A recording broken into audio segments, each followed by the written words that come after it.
विजयेन्द्रकराब्जोत श्रीसुधीन्द्रवरपुत्रकः कुल्पौ श्रीराघवेन्द्रो मे यदिराट् सर्वतावतु.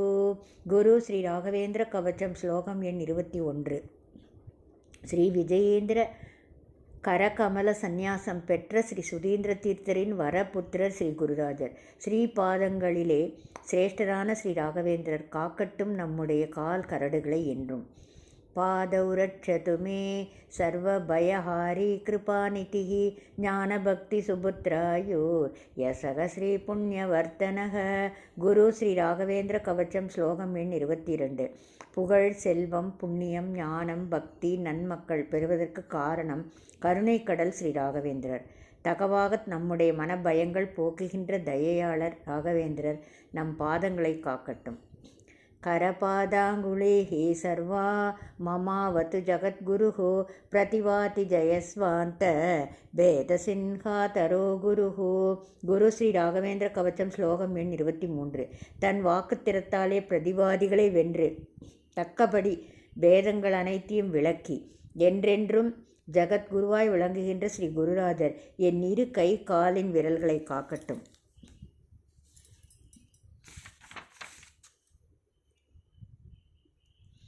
न कानवतु मे सर्वान् सर्वशास्त्रविशारदः अपरोक्षीकृत श्रीसः प्राक्यां दिशि सतासवतो. குரு ஸ்ரீ ராகவேந்திர கவச்சம். ஸ்லோகம் எண் 24. வியாக்கரண தர்க்கம் எனும் சகல சாஸ்திரங்களில் சிறந்த வள்ளல் ஸ்ரீ ராகவேந்திரர் என் நகங்களை காக்கட்டும். தயாபரனாம் ஸ்ரீ ஹரியை நேரில் கண்ட ஸ்ரீ ராகவேந்திரர் திசை கிழக்கில் எப்போதும் என்னை காத்து நிற்கட்டும். ச தட்சிணே சாவது மாம் சமுபேட்சித பாவஜக அபேட்சித பிரதாதாச பிரதீஸ்யாமவது பிரபுஹோ. ஸ்ரீ ராகவேந்திர கவச்சம். ஸ்லோகம் எண் 25. பிறரால் பலவாறு உதாசீனம் ஆபவர்க்கும் பிறராது மனதாலே தரிசனம் தரும் குரு மறவாமல் தென் திசையில் என்னை காத்து ரட்சித்து திசை மேற்கில் எப்போதும் என் துணையாய் நிற்கட்டும். நண்பர்களே,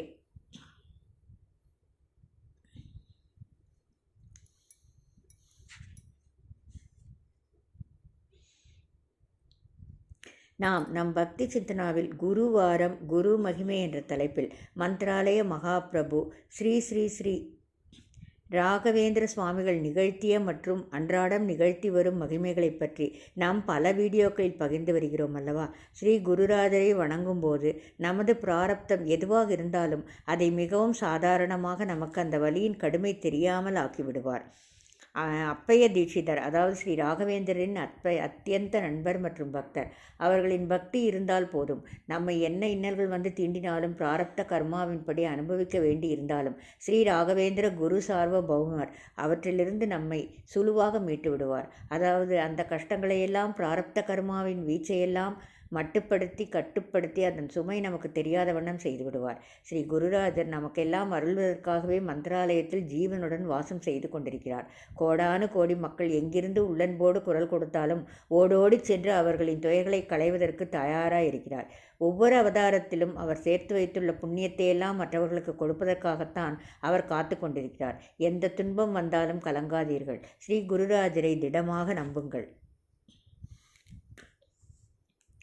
உங்கள் இஷ்ட தெய்வத்தையும் வணங்குங்கள். ஸ்ரீ ராகவேந்திரர் எல்லாவற்றையும் போக்கி நமக்கு சகல சௌபாகியத்தையும் தந்தருள்வார். பிராரப்த கர்மாவால் நமக்கு வரும் இடர்களைக் கண்டு இனி விசனப்படாதீர்கள். அந்த நிலையிலும் மந்த்ராலய மகாபிரபுவையே சிக்கன பிடித்து கொள்ளுங்கள். எல்லாவித சிக்கல்களையும் தீர்த்தருள்வார். இது சத்தியம். நண்பர்களே, இன்றைய நம் வீடியோ எண் 197 மூலம் நாம் அவரது சில மகிமைகளை காண்போம். வாரீர். வீணையை தானமாக பெற்ற ஸ்ரீ ராகவேந்திரர். ஸ்ரீ ராகவேந்திர மகிமை என்னும் நூலில் நூலாசிரியர் திரு அம்மன் சத்யநாதன் பின்வருமாறு கூறுகிறார். ஒகேனக்கல் காவிரி தாத்ரி ஹவனத்தில் 1997 சேலம் ஸ்ரீ ராகவேந்திரா டிவைன் சொசைட்டியின் தலைவர், செயலாளர் மற்றும் உறுப்பினர்களை சந்தித்ததை ஏற்கனவே சொல்லியிருந்தேன் அல்லவா. அவர்களின் அழைப்பை ஏற்று 1998 சேலம் சுப்பிரமணிய நகர் பகுதியில் சாஸ்திரி நகரில் அமைந்திருந்த ஸ்ரீ ஸ்ரீ ராகவேந்திர சுவாமிகளின் மிருத்திகா பிருந்தாவனத்தை பார்த்தபோது ஒரு நிமிடத்தில் எனக்கு அது மந்திராலயமாக புலப்பட்டது. நாம் இருப்பது சேலத்திலா அல்லது மந்திராலயத்திலா என்று ஒரு கணம் புரியாமல் பிரமித்தேன். ஆஹா! பிருந்தாவன பிரவேசத்திற்கு முன் கையினில் வீணை ஏந்தி இந்தியனகே பாடிய உருவில் ஸ்ரீ ராகவேந்திரர் இங்கிருப்பதாக மனதில் பட்டது. ஆம், சேலம் பிருந்தாவனத்தின் அலங்காரம் அத்தன்மை உடையதாயிருந்தது. மந்திராலயத்தைப் போல் உருவில் அவ்வளவு பெரிய பிருந்தாவனமாய் இல்லாது போயினும் அந்த அழகான பிருந்தாவனமும் அதிலே ஸ்ரீ ராகவேந்திரரின் முக அலங்காரமும் பிருந்தாவனத்தின் மத்தியில் சற்றே கீழிருந்து மேலாக வெள்ளியினால் ஆன வீணையும் பார்க்க ஸ்ரீ ராகவேந்திரரே வீணையை வைத்துக்கொண்டு அமர்ந்திருப்பதை போன்ற ஒரு பிரமிப்பை ஏற்படுத்தியது. என் மனதில் ஒருவித பாதிப்பை உண்டாக்கி அந்த வீணையை பற்றித்தான் முதலில் விசாரித்தேன். அதற்கு 2-3 பேருக்கு இங்கே வீணையுடன் ஸ்ரீ குருராஜர் இருப்பதைப் போல் கனவில் வந்ததாக சொன்னார்கள். பிருந்தாவன செயலாளர் திரு பாஸ்கர் அவர்களின் தாயார் கனவிலும், மேலும் ஊத்துக்குழி தெய்வீக தம்பதிகள் சுபத்ரா பத்மநாபன் வாயிலாகவும் உணர்ந்திருந்ததாகவும் கூறினார்கள். அதனால்தான் எங்குமில்லாத வகையில் விசேஷ நாட்களில் அந்த வீணை அலங்காரம் செய்வதற்காக இவ்வளவு கனத்தில் வெள்ளியிலோ சரியான அளவில் ஆர்டர் கொடுத்து செய்திருக்கிறீர்களா என்றபோது, அது நாங்களாக அமைத்ததல்ல, தானே அமைந்தது என்றதும் என்னுள் ஆவல் இன்னமும் அதிகரித்தது. எப்படி என்று சொல்லுங்களேன். இங்கு ஒரு முறை பிரபல வீணை வித்வான் ஒருவர் வீணை கச்சேரிக்காக வந்திருந்தார். அன்றைய கச்சேரி மிக பிரமாதமாக அமைந்ததில் எல்லோருக்குமே மகிழ்ச்சியாயிருந்தது. கச்சேரி முடிந்து ஸ்ரீ ராயரின் பிரசாதத்தை பெற்றுக்கொண்டு பிருந்தாவன நிர்வாகிகளுடன் அலுவலக அறையில் அமர்ந்து அந்த வீணை அரசி பேசிக்கொண்டிருந்தார். அப்போது வீணைக்கும் இந்த பிருந்தாவனத்திற்கும் உள்ள தொடர்புகளை பற்றி பேசிக்கொண்டிருந்தோம். அதோடு எங்கள் பிருந்தாவனத்திற்கும் ஒரு வீணையை செய்ய வேண்டும் என்பதையும் சொன்னதுதான் தாமதம். அருகில் தனது கணவர் இல்லாதிருந்தும் அவரிடம் கூட ஒரு வார்த்தை கேட்க வேண்டும் என்று கூட தோன்றாமலே அடுத்த நொடியே, நீங்கள் செய்ய வேண்டாம், நானே என்னிடம் உள்ள வீணையை தருகிறேன் என்றதும் எங்களில் சிலருக்கு இப்போது கச்சேரியில் வாசித்ததையா என்று கேட்க வேண்டும் போல் மனதில் தோன்றியது. அதற்கு இடங்கொடாமல் அவரே, நீங்கள் யாராவது அடுத்த வாரமே சென்னைக்கு வந்து வீணையை பெற்றுச் செல்லுங்கள் என்றதும் அதே போல் வருவதாக சொன்னோம். நாங்கள் செல்வதில் கொஞ்சம் கால தாமதமானதும் அவரே மீண்டும் ஃபோன் செய்து நினைவூட்டி எங்களை வரச் சொன்னதும் சென்றோம். அவர்கள் தந்த வீணையைக் கண்டு மெய்மறந்தோம். இதோ இங்கே இருக்கிறது, இந்த வீணை தானே அது? ஆமாம் என்று சொல்லி அவர்கள் சொன்ன இன்னொரு விஷயம் என்னை திக்குமுக்காட வைத்தது. வீணை செய்ய வேண்டும் என்றதும் சற்றும் யோசிக்காமல் நானே தருகிறேன் என்று சொன்னது கூட சாதாரணம்தான். ஆனால் எத்துணை வருடங்களாக அவர் அதை வைத்திருக்கிறார். எவ்வளவு சிறப்புடையது அது! அந்த வீணையை தருவதற்கு அவருக்கு மனம் வந்ததென்றால் அது ராயரின் வேலைதான். ஆம், அந்த வீணை வித்வான் தனது சிறு வயதிலேயே பல கச்சேரிகள் செய்து முடித்ததை பாராட்டும் வகையில் பார்த்தசாரதி சுவாமி சபாவில் அன்பளிப்பாக தந்த வீணை அது. இத்துணை வருடங்களாக போற்றி பாதுகாத்ததை அவர் தந்தது ஒரு அதிசயம் என்றால், அப்படி தந்த வீணை எப்போதோ பரிசாக வந்த வீணை இப்போது 1995-96 பிரதிஷ்டை செய்யப்பட்ட பிருந்தாவனத்துக்கு அளவெடுத்தது போல் அமைந்திருக்கிறதே, அது இன்னும் அதிசயம் இல்லையா? வீணை அரசிக்கு இப்படியொரு பாக்கியம் எப்படி கிடைத்தது? எப்படி அவர் ஒரு நொடியில் தனது சிறு பிராயத்து பொக்கிஷத்தை தர வாக்களித்தார் என்று டிவைன் சொசைட்டியிடம் கேட்டபோது, அவர் கச்சேரி செய்வதற்கு முன்பு அவரது வீணையை இந்த மிருத்திகா பிருந்தாவனத்தின் கருவறையில் ஸ்ரீ ராகவேந்திரரின் காலடியில் வைத்து பூஜித்து எடுத்து தந்தோம். அப்போதே அவருள் இந்த பிருந்தாவனத்திற்கு ஏதேனும் செய்ய வேண்டும் என்று தோன்றியிருக்க வேண்டும். அதன் வெளிப்பாடே வெள்ளி வீணை என்றனர். அதெல்லாம் சரி, அந்த வீணை வித்வான் யாரென்று கேட்கிறீர்கள் அல்லவா? அவர்தான் வீணை எஸ் காயத்ரி. இவர் என்ன பாக்கியம் செய்திருந்தால் இப்பதை போன்றதொரு பாக்கியம் வாய்க்கும் என்பதை நினைத்து பாருங்கள். ஸ்ரீ ராகவேந்திர சுவாமிகள் பிருந்தாவன பிரவேசம் செய்த போது வீணை இசைத்ததுடன் இந்தியனகே கானமும் இசைத்தார் அல்லவா? வீணை இசைக்கலைஞர் ஒரு உபயத்தை ஸ்ரீ ராகவேந்திரர் பெற்றது போல கான இசை அரசிகளின் மூலம் வேறொரு கைங்கரியத்தையும் இங்கே பெற்றிருக்கிறார். அது எப்படி என்கிறீர்களா? அது என்ன என்கிறீர்களா? அதைத்தான் என்னை பார்க்க போகிறோம். தொண்டையை கட்ட வைத்து தொண்டினை பெற்றுக்கொண்டார். 28/2/1996 அன்றுதான் சேலம் சுப்பிரமணிய நகரில் மிருத்திகா பிருந்தாவன பிரதிஷ்டை நிகழ்ந்ததென்றாலும் 13/5/1995 அன்றே பிருந்தாவனம் வடிக்கப்பட்டு பெங்களூரிலிருந்து வந்துவிட்டது. தற்போது பிருந்தாவனம் உள்ள இந்த இடத்தை கூட 1994 தான் டிவைன் சொசைட்டியினர் விலைக்கு வாங்கியிருந்தனர். 3 ஆண்டு காலங்களாக வியாழக்கிழமை தோறும் பஜனைகளும் ஆண்டாண்டு தோறும் ஸ்ரீ ராகவேந்திரர் ஆராதனையை தற்போதுள்ள பிருந்தாவனத்திற்கு அருகிலுள்ள திருமுருகன் ஆலயத்திலும் செய்து வந்தபோது தமக்கென்று ஒரு இடம் இருந்தால் தேவலாமே என்று அவர்கள் தேடிய போது கிடைத்த இடம்தான் இப்போது உள்ள இடம். முன்னதாக ஸ்ரீ ராகவேந்திரர் மேல் விடாப்பிடியான பக்தி கொண்ட எல்லா சமூகத்தை சேர்ந்தவர்களால் 1992 துவக்கப்பட்டதுதான் ஸ்ரீ ராகவேந்திரா டிவைன் சொசைட்டி. 1992 முறைப்படி துவக்கப்பட்டாலும் 1982 முதலே வீட்டுக்கு வீடு சென்று இவர்கள் பஜனை செய்திருக்கிறார்கள். 1982 புகழ்பெற்ற கலைமாமணிகளை வைத்து கச்சேரியும் நிகழ்த்தியிருக்கிறார்கள். இவர்கள் என்ன நிகழ்ச்சி நடத்தினாலும் தவறாமல் எனக்கு பத்திரிகை வந்த வண்ணம்தான் இருந்தது. நானும் சேலம் செல்லும் போதெல்லாம் ஸ்ரீ சொர்ணாம்பிகை ஆலயத்தின் முன்பு பெரிய பெரிய பேனர்களில் இவர்கள் கொண்டாடும் வைபவங்களை குறித்து எழுதப்பட்டிருப்பதை பலமுறை பார்த்திருக்கிறேன். ஆனாலும் அதற்கென்று ஒரு முறை வரும்போதுதான் என்னால் எந்த இடத்திற்கும் செல்ல முடிகிறது. பிரதிஷ்டை செய்யப்படாததற்கு முன்பே எவ்வளவு நிகழ்வுகள் அற்புதமாய் நிகழ்ந்துள்ள இடம் இது என்பதற்கு அவர்கள் தந்துள்ள பட்டியலை எழுத ஆரம்பித்தால் மற்ற நிகழ்ச்சிகளுக்கு இடமில்லாது போய்விடும். ஆதலால் 1-2 மட்டும் எழுதியிருக்கிறேன். இப்படியாக பெங்களூரிலிருந்து பிருந்தாவனம் வந்த பிறகு சில செயல்களை செய்ய முடிவெடுத்தனர்.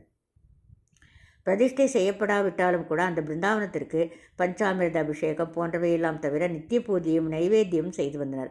பிரதிஷ்டைக்கு முன்னே மடாதிபதிகள் வந்து சென்ற நிகழ்வுகளும் இங்கு நடந்திருக்கிறது. இப்படி இருக்கையில் வாரம் பஜனைகளும் தினந்தோறும் பூஜைகளும் நடந்து வந்தபோது 1982 முதலே பரிச்சயமான அந்த கான இசைக்குயில்கள் தற்போது ஒரு முறை வந்து பாடினால் நன்றாக இருக்குமே என்று டிவைன் சொசைட்டியினருக்கு தோன்றியது. அதற்கேற்றாற்போல் அவர்களின் கச்சேரி அப்போது சேலத்தில் ஏற்பாடாகியிருந்தது. அவர்கள் சென்னையிலிருந்து சேலத்திற்கு வந்து தங்கியிருக்கும் இடத்திற்கு மரியாதை நிமித்தம் சந்திக்க சென்றனர் டிவைன் சொசைட்டியினர் தலைவரும் செயலாளரும். அது மார்கழி மாதம். பெருமாளுக்கு விசேஷ பூஜை, மாலை இசை கச்சேரி. அதற்காக வந்திருந்தவர்களைத்தான் டிவைன் சொசைட்டியினர் சென்று நேரில் சந்தித்து பிரதிஷ்டை செய்யப்படாத பிருந்தாவனத்தை பற்றியும் அங்கு நிகழ்ந்து வரும் செயல்கள் பற்றியும் எடுத்து கூறினர். ஏனெனில் டிவைன் சொசைட்டியின் ஸ்ரீ ராகவேந்திர சேவையின் பால் இவர்கள் வெகுவாக ஈர்க்கப்பட்டிருந்தனர். அதனால் அதிக ஈடுபாடு கொண்டிருந்தனர். அந்த தெய்வீக இசை சகோதரிகள் இவர்களிடம் பேசிக்கொண்டிருந்த போதே குரல் சற்று மாறியிருந்ததைப் போல் இருப்பதை டிவைன் சொசைட்டியினர் உணர்ந்தனர். பிரயாண களைப்பும் உடல் அசதியும் காரணமாயிருக்கும் என்று நினைத்து கொண்டனர். ஆனால் மாலை கச்சேரிக்குள் சுப்பிரமணிய நகர் வந்து செல்லுமாறு இவர்கள் கேட்டதும் அவர்கள் சொன்ன பதிலால் இவர்களின் யூகம் சரியாயிற்று. அசதியெல்லாம் சற்று நேரத்தில் சரியாகிவிடும். ஆனால் அவர்களுக்கு கடுமையாக தொண்டை கட்டி கொண்டிருந்தது. அன்று மாலை எப்படி பாடப்போகிறோம், நிகழ்ச்சி எப்படி நடக்கப் போகிறது என்பதே எங்களுக்கு மலைப்பாக இருக்கிறது என்று ஆதங்கப்பட்டனர். இதேபோல்தான் என்னுடைய பாடல்களை இவர்கள் ஒலிநாடாவிற்காக ஒருமுறை பாடிய போது ஒரு நாள் வாய்ஸ் மிக்சிங்கிற்காக வரவேண்டியிருந்தது. பதிவான ஒலிநாடாவில் ஏதேனும் ஓரிரு இடங்களில் சரி செய்ய வேண்டியிருந்ததால் அந்த வடிகளை மட்டும் பாடுவார்கள். அன்று நானும் இவர்களை காண வேண்டும் என்று என் குடும்பத்தினரும் உறவினர்களும் ஒலிப்பதிவு கூடத்திற்கு சென்று காத்திருந்தோம். இசையமைப்பாளர் திரு ட. கிருஷ்ணன் அவர்கள் எங்களுக்கு முன்னே அங்கே காத்திருந்தார். நேரம் சென்று கொண்டே இருந்தது. அப்போது திரு கிருஷ்ணன் அவர்களுக்கு தொலைபேசி அழைப்பு வந்தது. சென்று பேசி வந்ததும் என்னிடம், சத்யநாதன், இன்னைக்கு அவளால் வர முடியாதாம், தொண்டை கட்டி இருக்காம், இன்னொரு நாள் வாய்ஸ் மிக்சிங் வச்சுக்கலாம் என்றதும் வீடு திரும்பினோம். அது ரெக்கார்டிங், இன்றில்லையேல் இன்னொரு நாள் வைத்துக்கொள்ளலாம். ஆனால் இது முன்கூட்டியே ஏற்பாடு செய்யப்பட்ட கச்சேரி. திடீரென்று தொண்டை கட்டி கொண்டு விட்டது என்று இன்னொரு நாளைக்கு கடைசி நிமிடத்தில் கச்சேரியை மாற்ற முடியுமா? அப்படி மாற்றினால்தான் அது நன்றாக இருக்குமா? தாம் இன்று எப்படி பாடப்போகிறோம் என்று இருந்த போதுதான் டிவைன் சொசைட்டியினர் அந்த கான சகோதரிகளை அழைத்து கொண்டிருந்தனர். அவர்கள் தங்கள் நிலையை தெரிவித்ததும், நீங்கள் இந்த நிலையில் கட்டாயம் பிருந்தாவனத்தை வந்து பார்க்கிறீர்கள், அதன் பிறகு இங்கு கச்சேரியும் நன்றாக நடக்கப் போகிறது என்று டிவைன் சொசைட்டியினர் மிகவும் வலியுறுத்தி சொன்னதும் அவர்களுடன் சென்று பிரதிஷ்டை செய்யப்படாத பிருந்தாவனத்தின் முன் அமர்ந்து ஸ்ரீ குருராஜருக்கு ஏற்றதான 2 பாடல்களை பாடுகின்றனர். அதுவும் கணீர் என்று அவர்களின் பிரத்யேகமான குரலில். அன்றைய கச்சேரியும் நன்கு களை கட்டியது. பாட முடியுமா என்றிருந்த நிலை மாறி பிரமாதமாக பாட வைத்தவர் ஸ்ரீ ராகவேந்திரர் என்ற எண்ணம் அவர்களுள் இருந்து கொண்டே இருந்தது. அதன் விளைவாக சேலம் சுப்பிரமணிய நகரில் ஸ்ரீ ராகவேந்திரர் இவர்களின் மூலம்தான் தான் அமர்வதற்கு தேவையான ஒன்றை அமைத்து கொண்டார். லீலாவதியின் கர்ப்பத்தில் இருந்து கொண்டு நாரதகானம் கேட்ட பிரகலாதர் போல் சேலம் சுப்பிரமணிய நகர் பிருந்தாவனத்தின் கருவறையிலிருந்து கேட்பதற்காக இவர்கள் மூலம் ஒன்றை அமைத்து கொண்டார். இவர்கள் அமைத்து கொடுத்தனர் என்பதை விட இவர்களின் மூலம் இவர்களுக்கு சேலத்தில் இப்படி ஒரு சோதனையை கொடுத்து தாமே அமைத்து கொண்டார் ஸ்ரீ ராகவேந்திரர் என்பதுதான் நிஜம். ஏனெனில் உலகமெல்லாம் இவர்களின் தெய்வீக குரல் ஒலித்து கொண்டே இருக்கிறது. 4 சுவர்களுக்குள் அமர்ந்து கொண்டு என் மனமென்னும் கருவறையிலிருந்து உதித்த பாடல்கள் உலகின் 4 பக்கங்களிலும் ஒலிக்கச் செய்து வருவதற்கு காரணம் இவர்கள்தான். சேலம் பிருந்தாவனத்திற்கு முதன்முறையாக நான் சென்ற போது ஸ்ரீ ராகவேந்திரா டிவைன் சொசைட்டியை சேர்ந்த திரு பாஸ்கரும் திரு சங்கரும் ஸ்வஸ்தியெல்லாம் முடிந்து இரவு நான் விடைபெறும் முன்னர் அங்கு பாடிய மூலமானவர், எதிலும் முதலுமானவர், மோனமானவர் என்றும் மகிமை புரிபவர் என துவங்கும் பாடலை ஏற்ற இறக்கங்களோடு அந்த அமைதியான நேரத்தில் பாடிய போது நான் என்னையே மறந்தேன். அவர்கள் இப்படி பாடியதற்கு காரணம் இவர்கள் ஒலிநாடாவில் பாடிய விதம்தான். இந்த பாடலை நான் எழுதியதை விட கேட்டபோதுதான் சுகானுபவமாய் இருந்தது. இப்படித்தான் முதல் முறையாக என்னை சிங்கப்பூருக்கு அழைப்பதற்கு முன் 1998ஆம் ஆண்டு ஸ்ரீ ராகவேந்திரர் ஆராதனையில் மந்திராலயத்தில் கலந்து கொள்ள சிங்கப்பூர் பக்தர்கள் வந்திருந்த போது சென்னையில் 3 இடங்களில் பஜனைகள் செய்தனர். அப்போது அவர்களும் நான் எழுதிய உனையன்றி வேறு யாரை நான் அறிவேன், நின் துணையின்றி ஏதுமில்லை நான் அறிவேன் எனும் பாடலையும் அன்புருவும் ஆனவரே ராகவேந்திரா, ஆதரித்த அருள் புரிவாய் ராகவேந்திரா என துவங்கும் நீளமான பாடலையும் அச்சரம் பிசகாமல் பாடிய போது நான் மலைத்து போனேன். அதற்கு காரணம் ஒளிநாடாதான். சிங்கப்பூரில் நிகழ்ந்துள்ள நிகழ்ச்சிகளை முடித்துவிட்டு மலேசியாவுக்கு சென்றேன். விமானத்திலிருந்து இறங்கி நேரே நிகழ்ச்சி நடைபெறும் இடத்திற்கு செல்ல வேண்டிய சூழ்நிலை. விமான நிலையத்திலிருந்து வெளியே வர சற்று காலதாமதமாகிவிட்டது. போர்ட் கில்லான் ஸ்ரீ ராகவேந்திர ஆசிரமத்திற்கு சென்றபோது அங்கே எங்களுக்காக குழுமியிருந்தார்கள். நாங்கள் குளித்து முடித்து கீழே வரும்போது எல்லோரும் சேர்ந்து கொட்டுங்கடி கும்மி கொட்டுங்கடி குருராஜருக்கு கும்மி கொட்டுங்கடி என்று திரு குணசிங்கம் தலைமையில் பாடிக்கொண்டிருந்த போது, ஆஹா, கடல் கடந்து வந்து நாம் நிகழ்ச்சியில் பங்கு கொள்ளும் முன் நாம் எழுதிய பாடலை பாடிக்கொண்டிருக்கிறார்களே என்கிற ஆனந்தம் என்னுள் எழுந்தாலும் அதற்கு காரணம் அந்த இசையரசிகள் பாடிய விதம்தான் என்று எனக்குள் நினைத்து கொண்டேன். இதுவன்றி ஆஸ்திரேலியாவிலிருந்து, இலங்கையிலிருந்து, கனடாவிலிருந்து என்று உலகின் பல பாகங்களிலிருந்தும் பக்தர்கள் ஸ்ரீ ராகவேந்திர நவரத்ன மாலையை பாடுவதற்கு காரணம் நான் எழுதிய கையடக்க பதிப்பான அந்த நூல் அல்ல. நீங்கள் நினைப்பது சரிதான். அந்த நூலில் உள்ள பாடல்களை பாடிய திருமதி சி சரோஜாவும் திருமதி சி லலிதாவும் தான் காரணம். பம்பாய் சகோதரிகள் தான் காரணம். அந்த குவலத்தை காக்கின்ற குருராஜா ஜோஜோ எனும் தாலாட்டு பாடலை என்ன அழகாய் பாடியிருக்கிறார்கள். ஒரு நாள் அவர்களிடம் பேசிய போது இதைத்தான் சொன்னேன். உடனே அதெல்லாம் இல்லை, உங்கள் சாகித்யம் உயிரோட்டமாய் இருக்கிறது, அதனால் நன்றாக இருக்கின்றது என்று கூறினாலும் என் மனம் அதை ஏற்கவில்லை. இப்படிப்பட்ட இந்த பம்பாய் சகோதரர்களுக்குத்தான் தொண்டை கட்ட வைத்து தனது கர்ப்பகிரகத்தை கட்டி கொண்டார் ஸ்ரீ குருராஜர். நான் வணங்கும் ஆதர்ச தெய்வம் மாங்காடு அம்மன். நான் வணங்கும் ஜீவனுள்ள குரு ஸ்ரீ ராகவேந்திரர். மத்வ மதத்தில் ஹனும பீம மத்வர் என்னும் மூன்றில் வாயுதேவரின் முதற் பிறப்பு ஸ்ரீ ஆஞ்சநேயர். இந்த மாங்காடு அம்மன் மந்திராலய மகான் ஸ்ரீ ஆஞ்சநேயர் மேல் நான் எழுதியுள்ள பாடல்களை பம்பாய் சகோதரிகள் பாடியிருப்பது எவ்வளவு பொருத்தம் பாருங்கள். ஏனெனில் ஸ்ரீ ராகவேந்திரர் தனக்கு எது தேவையோ அதை யாரிடமிருந்து பெற வேண்டுமோ அதை அவர்களிடமிருந்து தான் பெறுவார். இங்கு கூட சேலம் பிருந்தாவனத்தை முதலில் பார்த்த போது எனக்கு மந்திராலயம் தான் நினைவுக்கு வந்தது என்று கூறியிருந்தேன் அல்லவா? அது மிகச் சரியானது தான் என்பதை நிரூபிக்கும் வகையில் பிருந்தாவன பிரதிஷ்டையின் போது 2 நிகழ்வுகள் அடுத்தடுத்து நிகழ்ந்தன. ஒன்று திட்டமிட்டு நடந்தது, மற்றொன்று தானாக நிகழ்ந்தது. முதலாவது உலகெல்லாம் உன்னாமம் ராகவேந்திரன் என சொல்லும்படியானது. அடுத்தது உன்னருளுக்கிணை ஏது ராகவேந்திரா என சொல்ல வைப்பது. ஆனால் இரண்டுமே அபூர்வமானவை. எப்போது சேலம் செல்வோம் என்று உங்களை ஏங்க வைக்கும் தன்மை படைத்தவை. சேலத்தில் ஸ்ரீ ராகவேந்திர மகிமை. ஸ்ரீ ராகவேந்திர மகிமை 3ஆம் பாகத்தில் ஸ்ரீ ராகவேந்திரர் எப்படி பிருந்தாவன பிரவேசம் செய்தார் என்பதை படத்துடன் விளக்கியிருந்தேன். அதை படித்த பின்னர் எனக்கும் ஓவியர் சசிக்கும் ஏகப்பட்ட பாராட்டு கடிதங்கள். பூமிக்கடியில் அறை அமைத்து அதில் ஸ்ரீ ராகவேந்திர பிரவேசம் செய்து அமர்வதை சசி அழகாக ஓவியமாக திட்டியிருந்தார். இங்கே சேலம் சுப்பிரமணிய நகர் பகுதியுள்ள பிருந்தாவனத்திற்கு அடியிலும் ஸ்ரீ ஸ்ரீபாதராஜர் மடத்தின் பீடாதிபதிகளான ஸ்ரீ விஞ்ஞான நிதி தீர்த்தரின் ஆலோசனையின்படி ஒரு அறை போன்று கட்டப்பட்டது. மந்திராலய மடாதிபதிகள் ஸ்ரீ சுஷமேந்திர தீர்த்தரிடம் காரணத்தை சொல்லி அவரின் பரிபூர்ண ஆசையுடன் அறை கட்டப்பட்டது. 8 அடி ஆழமும் 6க்கு 4 அளவிலும் அந்த அறை அமைக்கப்பட்டிருந்தது. அது எதற்காக? காரணம் இல்லாமலா? ஓம் ஸ்ரீ ராகவேந்திராய நமக என்று கஷ்டம் வரும்போது ஆத்மார்த்தமாக ஒருமுறை சொன்னாலே ஸ்ரீ ராகவேந்திரரின் அருள் எப்படிப்பட்ட உயர்நிலை அளிக்கும் என்பதற்கு திவான் வெங்கண்ணாவின் வாழ்க்கையே ஒரு எடுத்துக்காட்டல்லவா? இதையே பலமுறை சொன்னால், பல்லாயிரம் பேர் மூலமாக சொன்னால், உலகின் பல பாகங்களிலிருந்தும் சொல்ல வைத்தாள். சொல்வதோடு மட்டுமின்றி எழுதி கொண்டே சொல்ல வைத்தாள். எல்லா மொழிகளிலும் எழுத வைத்தாள். இப்படியாக தோன்றியது டிவைன் சொசைட்டினருக்கு. அதை செயல் வடிவம் செய்து சுமார் 1.5 கோடி நாம லிখিத ஜப யஜ்ஞம் செய்ய வைத்து அந்த நாமாவளியெல்லாம் புத்தகங்களாக பைண்ட் செய்து பிரதிஷ்டை செய்யப்படாத பிருந்தாவனத்தின் முன் வைத்து அதற்கும் அர்ச்சனை ஆரத்தி செய்து வந்தனர். 27/2/1995 அன்று ஸ்ரீ விஞ்ஞான நிதி தீர்த்தரால் பூமி பூஜை போடப்பட்டு பெங்களூரில் உருவாக்கப்பட்டு பிருந்தாவனமும் 13/5/1995 சேலத்திற்கு வந்துவிட்டது.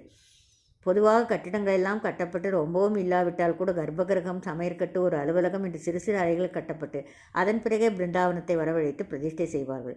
ஆனால் பூமி பூஜை போடப்பட்ட 75 நாட்களுக்குள் இங்கே பிருந்தாவனம் வந்துவிட்டது.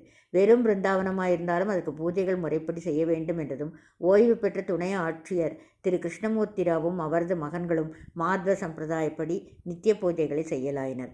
நான் சேலத்து பிருந்தாவனத்தில் அலுவலகத்தில் அமர்ந்து பேசிக்கொண்டிருந்த போது ஒரு அம்மணி கனமான பை ஒன்றினை வைத்துவிட்டு போனதும், இதோ இதற்கு கூட ஒரு பின்னணி இருக்கிறது என்றனர்.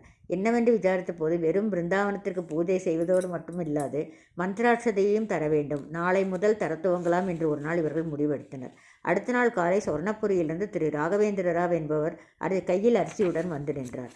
நாளை முதல் மந்திராட்சதை தரப்போகிறார்கள், அது ஒரு உபயமாக இருக்கட்டும் என்று அவரின் மனைவியின் கனவில் சொன்னதாயும் அதனால் வந்திருப்பதாயும் சொன்னார்.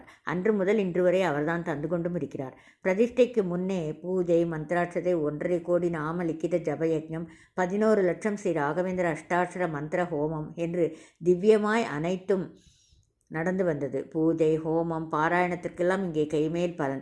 ஒருமுறை அப்படித்தான் சேலம் செவ்வாய்ப்பேட்டையை சேர்ந்த வியாபாரி ஒருவர் 30 அடி வரை கிணறு வெட்ட தாம் பண உதவி செய்வதாக வேண்டிக் கொண்டுள்ளதை தெரிவித்ததும் பணி ஆரம்பிக்கப்பட்டது. ஆனால் 33 அடி தோன்றியும் நீரூற்றில்லை. வியாபாரிக்கு மனதே சரியில்லை. அதை முன்னிட்டு ஸ்ரீ சூக்த பாராயணம், விசேஷ பூஜைகளுக்கு ஏற்பாடு செய்யப்பட்டதும் ஒரு குருவாரத்தில் நீரூற்று குபுவென கிளம்பியது. 330 அடி வரை போர்வெல் போட்டால்தான் நீர் வரும் அந்த பகுதியில். வேனில் காலத்தில் கூட 10 அடியில் நீர் இருப்பது ஆச்சரியமான விஷயமாகும். இப்படியாக பல நிகழ்வுகள் நாளும் நிகழ்ந்து வந்த போது பிரதிஷ்டாபனத்திற்கான நாளும் குறிக்கப்பட்டது. 27/2/1995 அன்று பூமி பூஜை போடப்பட்டது. சரியாக ஒரு வருடம் கழித்து 28/2/96 அன்று பிரதிஷ்டாபனத்திற்கு நாள் வைக்கப்பட்டது.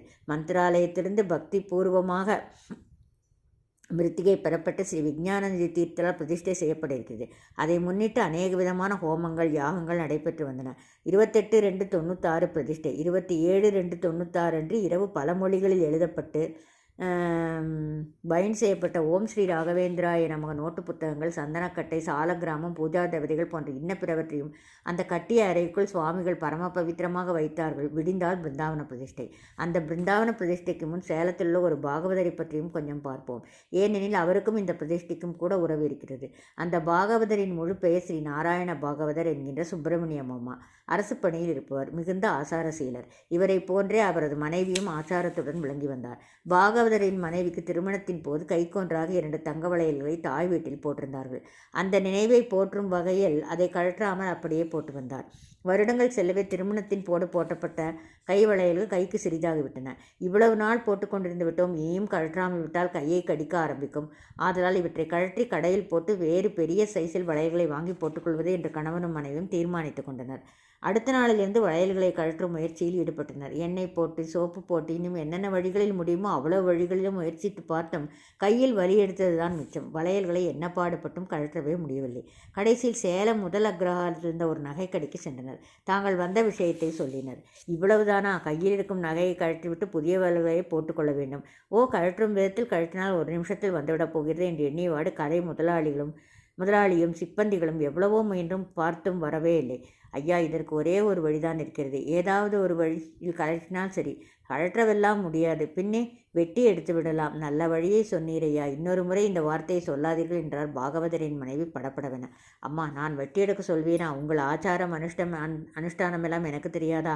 சுமங்கலியின் கையிலிருந்து வளையல்களை வெட்டுவது அமங்கலமானது என்று எனக்கு தெரியாதா? சாஸ்திரங்களுக்கு முரணானது என்று தெரியாதா?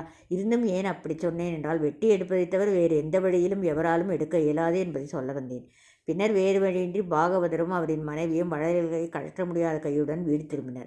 இது இப்படியே இருக்கட்டும். பிருந்தாவன பிரதிஷ்டைக்கு நேரமாகிக் கொண்டிருக்கிறது. அதை கண்டு பின்னர் பாகவதரை பற்றி பார்ப்போம்.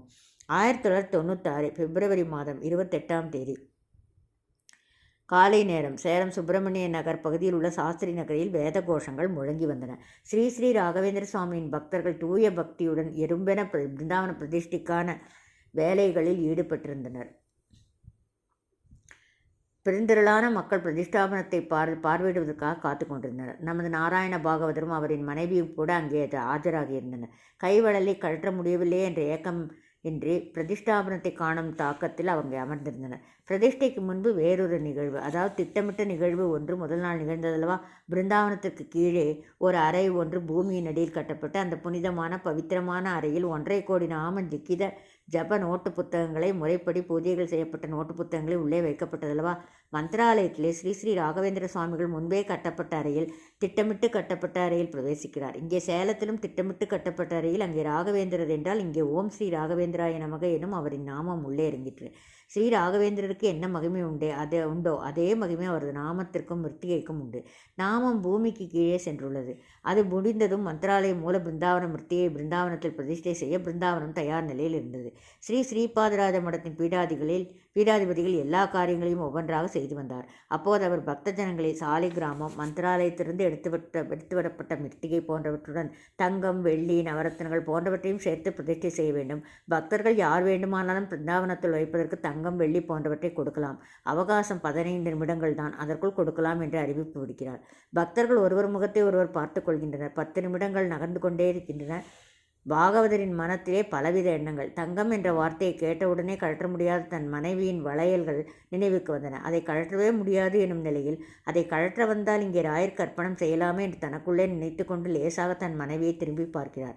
பாகவதரின் மனைவி ஓம் ஸ்ரீ ராகவேந்திராய நமக என்று மனதுக்குள்ளே ஸ்மரித்து கொண்டு ஏதோ ஒரு வேகத்தில், ஏதோ ஒரு உந்துதலில் ஒரு கையில் இருந்த வளையல் மீது இன்னொரு கையை வைத்து குருராஜா என்றவாறு ஒரு இழுப்பு இழுத்தார்.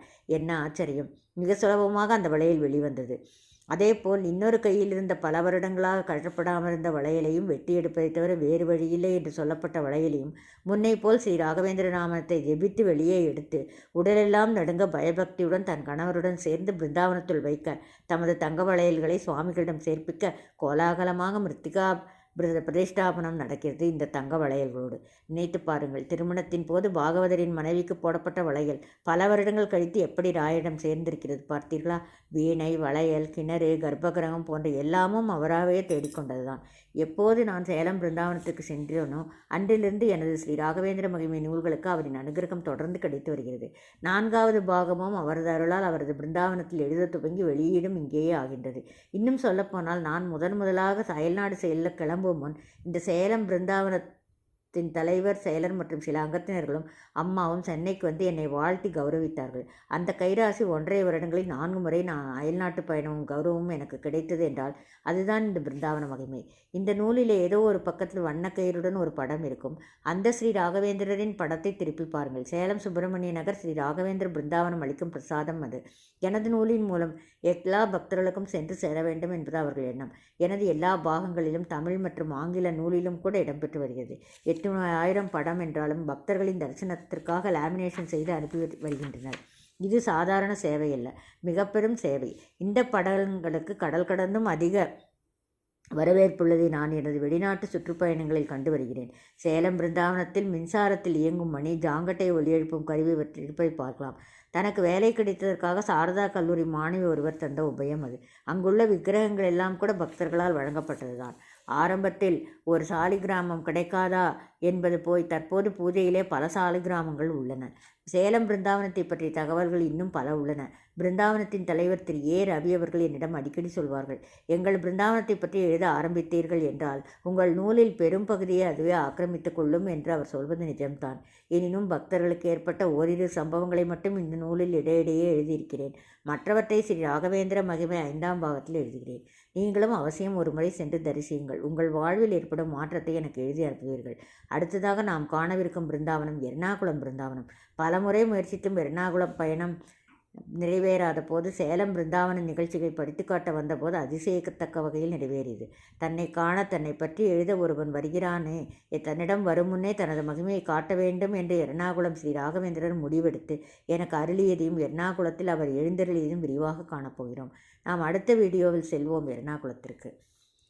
பூஜ்யாய ராகவேந்திராய சத்ய தர்மரதாய ச பஜதாம் கல்பவ்ருக்ஷாய நமதாம் காமதேனவே.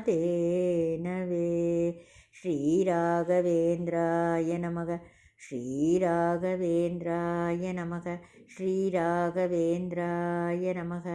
நன்றி.